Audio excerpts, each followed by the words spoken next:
What's going on, guys? Welcome to another Doctor Who classic review. Today I'm going to be reviewing the third Doctor Jon Pertwee story, Terror of the Autons. This is the first episode of season 8, which is Jon Pertwee's second season. It introduces the Master and also introduces Jo Grant, the Doctor's new companion. So a couple of firsts in this one, definitely. It's the second appearance of the Autons, their first being at the start of season 7, and this would also be their last appearance until New Who, the first ever episode of New Who. So yeah, anyway, this is Terror of the Autons by Robert Holmes. The Doctor is still trapped on Earth and unable to use the TARDIS, but the Time Lords are looking out for him. They send warning that the Master has arrived, and the Doctor soon discovers that the evil Time Lord is working alongside the Nestine Consciousness controller of lethal Auton creatures. Once again, the planet is in terrible danger.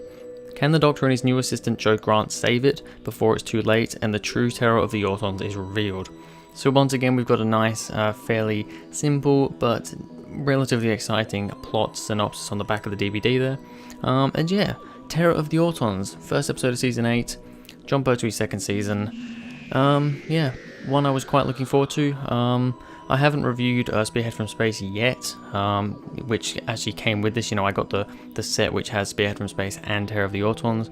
I haven't reviewed Spearhead from Space yet because I'm actually next week hopefully going to be doing a DVD collection video, and I wanted to watch this one because this is the only DVD I currently have before doing the collection that I haven't seen yet. So I thought I'll watch this one first, so then I can at least talk about them all in the collection a little bit.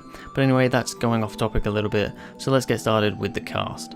Jon Pertwee is the third Doctor, really good. Of course, he is in his second season at this point, and I mean, he pretty much hit the nail on the head straight away with Spearhead from Space in season 7. Really off the bat, he was very good. So, you know, of course, he just continues being good into this season. This is the first episode of season 8 I've ever seen. I haven't seen any other episode of season 8. It's like the one season that I really haven't looked at very much. So I'm looking forward to looking into it, but yeah. Jon Pertwee, very good. Katie Manning is Jo Grant. Yeah, like I said, this is her first performance, her first introduction to the series. Her first introduction, that doesn't make sense. It's her introduction to Doctor Who, Jo Grant's character, and yeah, she's really good here. She's a little bit dumb, but that's kind of what her character is. However, at the same time, she's also quite smart, and she's pretty funny at times as well. And altogether, I think Katie Manning's a very good actress, and she really, you know, she gets off to a flying start here. I also want to mention Nicholas Courtney as Brigadier Lethbridge Stewart. I mean, Nicholas Courtney's amazing. He's such a great actor, and the Brigadier is an awesome character as well. We see a lot of him throughout Pertwee's run, and you know, that's awesome. Can't get enough Brigadier, so I really love him as well. Also, I mean, just kind of touching on them, Richard Franklin as Captain Mike Yates and John Levine as Sergeant Benson, both really good characters as well, that we see quite a bit throughout the series. Very good stuff there. But the only other character I really want to talk about is Roger Delgado as the Master. This is his first appearance in the show, the Master's first appearance, and Roger Delgado is of course the first incarnation of the Master, at least that we've seen on screen. And yeah, I mean, he's really good. You can't fault Roger Delgado. He is probably, even though I haven't actually seen a lot of him, I'm pretty much I kind of have to say he's the best Master because he was the original. I mean, by saying that, then that's saying, oh, that William Hartnell should be my favourite Doctor, which he isn't. But I mean, there's something about Roger Delgado which is just so good. He invented the role basically. He was made for the role. He's so good in it. You know, he's just really good. Alright, so let's get into the good and the bad. Starting off with the good, a couple of things that I've already talked about a little bit. Introduction to the Master, yep, very good. Roger Delgado does a great job. I love how when they introduce him, you know, he's in the yard with all the caravans and stuff like that. He sees that guy and he uses the mind control on him. And I just think from the second you see him on screen, he looks so maniacal, menacing. You can tell he's evil, but at the same time he's got that weird thing about him. And then, you know, when we find out that he is another Time Lord, another Time Lord, and the Doctor knows who he is, he knows of him, they were childhood friends and everything. I think that's it actually really does show in that first scene. There's just something about him that you're just thinking, this feels a little bit familiar. And it's kind of weird because the Doctor and the Master have so many similarities, but at the same time have many differences. And I think it's just a very good introduction to him. Also, speaking of introductions, We've got the introduction to Jo Grant.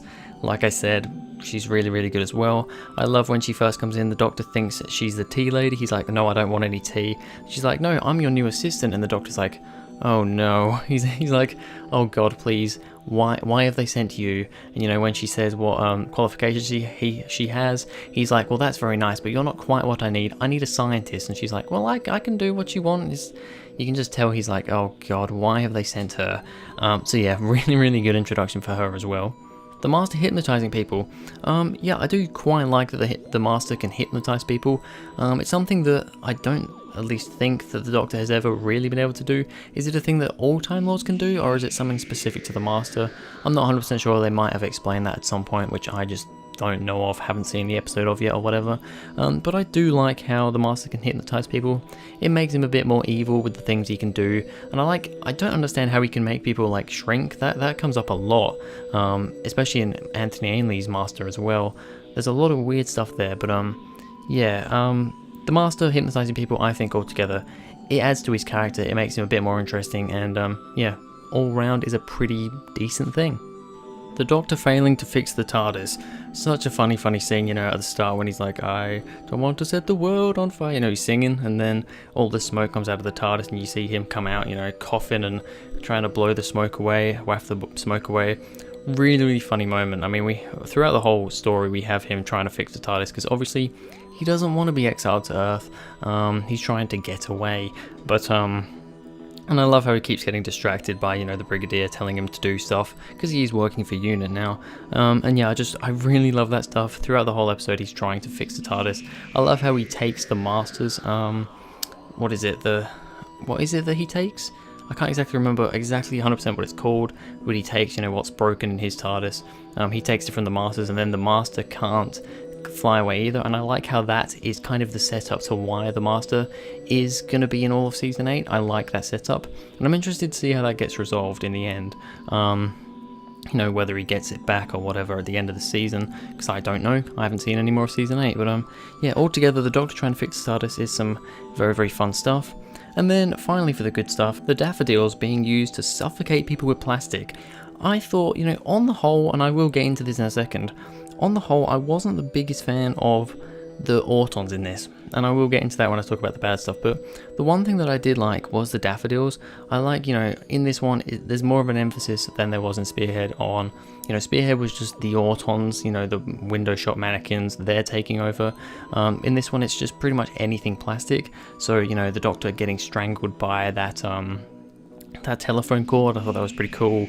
And then the daffodils, which, you know, shot out plastic and suffocated you. I thought that was a really, really cool little thing as well.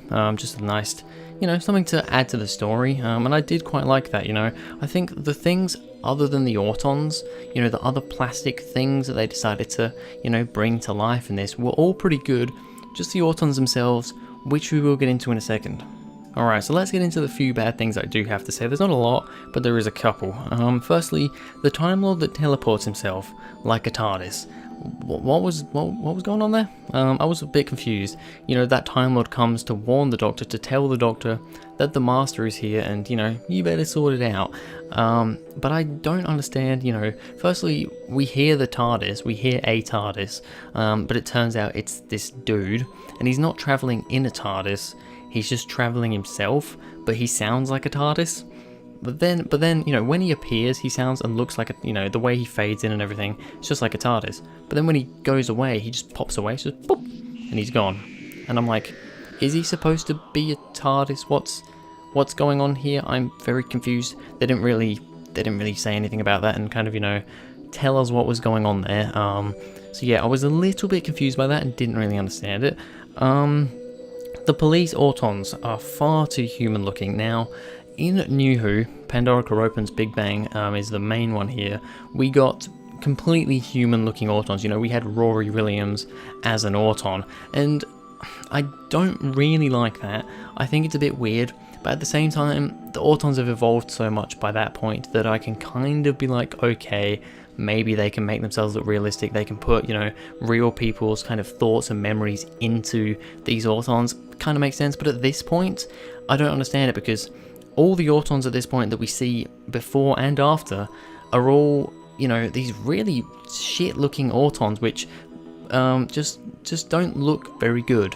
They look worse than the Spearhead from Space Autons. They have completely blank, expressionless faces, and they're just kind of boring looking. But then we have these police officers that are completely human looking one second, and then they're Autons the next second. It's like, I just think that's way too far-fetched in my opinion. And then finally, once again talking about the Autons, they talk. The Autons talk. Now correct me if I'm wrong, I haven't seen it in a little while. I'm gonna watch it again soon, but I haven't seen it in a while. The Autons didn't talk in Spearhead from Space. They also definitely didn't talk in Rose. So, they did talk in Pandora Opens, yes, but they were, in my opinion, I still think it's a bit weird, but they were more evolved by that point. Why are they talking here? And why do they sound so much like Daleks? So much like Daleks, they're pretty much just Daleks. What? Whose idea was that? I'm gonna be honest, not a big fan. Not a big fan of the Autons on the whole. I think the scenes where they're shooting at people, you know, when they've got the big clown heads on, I think that's quite an interesting, intense action scene there. But apart from that, the Autons, I just don't really like them in this. I really like the Autons in Spearhead from Space, but in this, I'm not a big fan of them. I think they did them much better in the previous series. So yeah, as you can tell, I have my issues with Terror of the Autons, I definitely do. It's not a perfect story, it's not one of my favourite Jon Pertwees, but I don't hate it. So, as a rating, I'm going to give Terror of the Autons a 7 out of 10. I think it's pretty much average. I think the good outweighs the bad. Well, the good and the bad, there is more good than bad, and that makes an average story for me. If there was the equal amount of good and bad, I personally don't think that's average. You know, it's a bit confusing, but you probably get what I mean. Yeah, I think this story definitely has good things. It has good action sequences. It's a little slow at times, but the pacing's not too bad. It's only 4 parts, so that's also a good thing. But I just don't like the Autons in this, and that's really the main issue with it for me. But anyway, that's going to be it for this video, guys. Thank you very much for watching. If you enjoyed, please go ahead, like, and subscribe, and I'll see you guys in the next video.